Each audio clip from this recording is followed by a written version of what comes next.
Yeah, so we're just chilling at the beach club and we're just getting heated. We're here with Bogdan. As you saw in the previous podcast interview, and you're obviously here with June and Brian, the better looking co-host. Anyways, we're talking about how sometimes sales reps make a mistake of getting too much into the technicalities. Like if you're selling like trading, for example, or crypto, they get too much into the weeds, and that's what's actually costing you deals. So we're just talking with Bogdan, and Bogdan was one time on like a crypto coaching offer, right? And then he knew jack shit about crypto, but he closed like, so first, like the 4 calls you had, how many you closed? Well, it was the first 4 calls. I closed 4 of them. No, the main interesting thing was like this. I needed to jump on that offer from one day to another.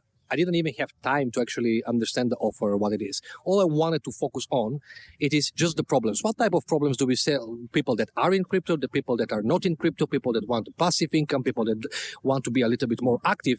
And that's what I focused on completely. I still don't know much about crypto, right? In that moment, I didn't know a shit about crypto and what is staking and what is yield farming and all the technicalities of part.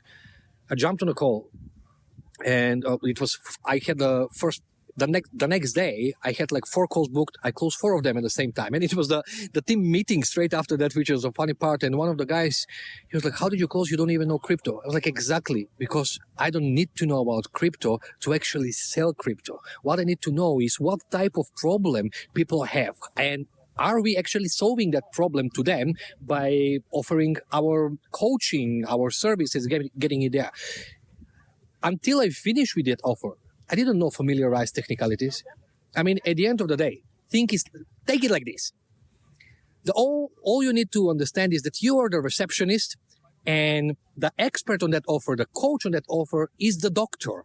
So your job it is as a receptionist to figure it out, what type of problem the patient has and to which doctor to actually put it through. Because you cannot put someone with diarrhea to a dentist, right? So it's gonna happen. So your job is find out how long they have the problem. Are they taking any medication now? Did they take anything in the past? Why it didn't work for them? What do you think? And then you put them to the doctor. Have a consultation. He does the surgery that is necessary, and the problem is gone. The patient is healed. It's the same in sales. So don't be the doctor. You're not the expert. You're a sales guy. Be a human being. Figure it out if you can help or not, and if you can, close the deal. Simple. Yeah, 100%. That's a common mistake that I see as well, because I was training this one team and then they sell like a trading offer and then they're closing at like 2 to 17%, something crazy. And I saw the recording of the sales calls of the reps. And they're just like in the problem section, they had like 50 questions about like, okay, so what about the debit spreads? What about your return on this?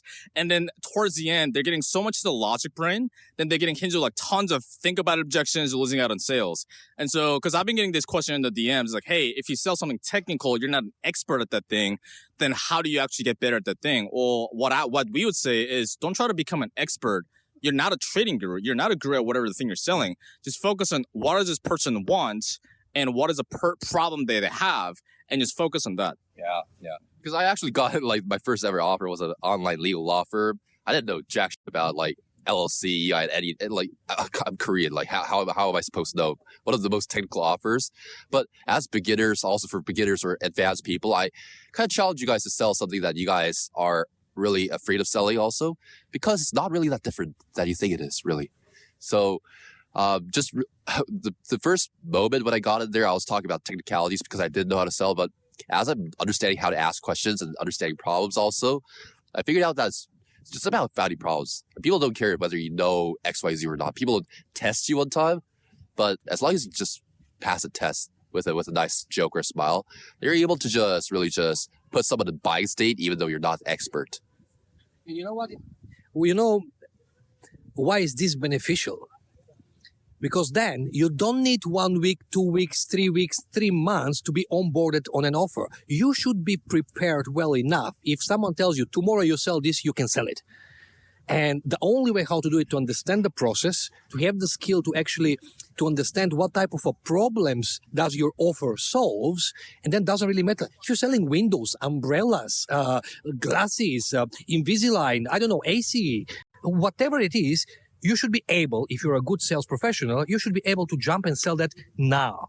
even though you never sold that before. And I have in my practice before, when with my team members, usually when we role play something that we never sold before. So we are selling any random, I don't know, products or services that we never sold, just to get into the mood of actually figuring out a problem and how you solve that problem. Easy. Yep, 100%. Yeah, we actually did that exercise too when I was a seventh. When Matt was CEO, we did this exercise where he's like, all right, Brian, today you're going to sell gutter protection. I'm like, what the fuck? I don't even know what gutter protection is, right? Because I don't live in America. But you start to find the problem because with the trading team too, I hopped on a trading offer just to see what's going on, where the team was closing at 2 to 17%. So let me just hop in. I know jack shit about trading. I hopped in there and I closed 3 out of the 5 for first 5 or 6 calls. And I still don't know anything about trading. And when I was training the team, I was like, that's the advantage I have over you guys, is the fact that I don't know anything about trading. So I don't have the curse of knowledge. Just going to the technicalities that don't matter that much, right? So Bogdan, I'll just say, if you don't know much about a subject matter, for example, how do you find a problem if you don't know that much about the business or the technicality of whatever the person's selling? All I need to know is what type of problems the business solves for the people. If I'm selling vacuum machines, what type of problems that vacuum machine is solving? Is it cleaning faster because they don't have time to be cleaning? It's a single mom with 4 kids and needs to be cleaning fast. Is it cleaning better, doesn't leave dust? Is it actually solving bacterial viruses problems and have that disinfection with them? All I need to know is what type of problem it solves. Then it's actually you guide the conversation that way. You okay, cool. Why do you need another vacuum machine? Oh, this one is not cleaning fast. How do you mean not fast? Oh, for the apartment, it takes me, I don't know, maybe 3 hours. Okay, for how fast do you want to actually finish vacuuming your apartment? If it's done in 30 minutes, it will going to be a deal. Why? Why 30 minutes? Yeah, because I need to do it before work, because I have 4 children that I need to take care of. I will need to drive them to the nursery. I need to let them in school, etc. And you guide the conversation there. So you're not focusing on the freaking vacuum machine. You're focusing on their problem. And then when it comes, okay, our vacuum machine does this. It helps you with this problem, with this problem, with this problem. How would you like to proceed from here? Yep. So let's get this wrapped up also, because our friend is also filming this and I see his arm shaking over here. But ultimately, it doesn't really take technicality to have people open up to their problems. Just ask the right questions at the right time. The best questions that you can ask, I would say, is just any PQ standard questions, and that would be good enough. Of course, you need to tailor it down. But again, let's wrap it up over here. Bogdan, appreciate you. Brian, appreciate you as well. I'll say one thing too, is you want to have a genuine curiosity for the person's situation. Our friends are cursing in the background. You want to have a genuine curiosity, because if you have a genuine curiosity, hey, what does this person want, right? Hey, so do you know what you're looking for when it comes to X, right? And then it's well, is it working or do you like it? When you have that, you have a genuine curiosity. You want to find out, what does this person have? What's the problem? Then you can have a better conversation from there. So before our friend curses much, bonus episode for you guys. If you enjoyed this, smash that like button, leave your thoughts in the comment section below, subscribe. We'll see you in the next episode. Peace.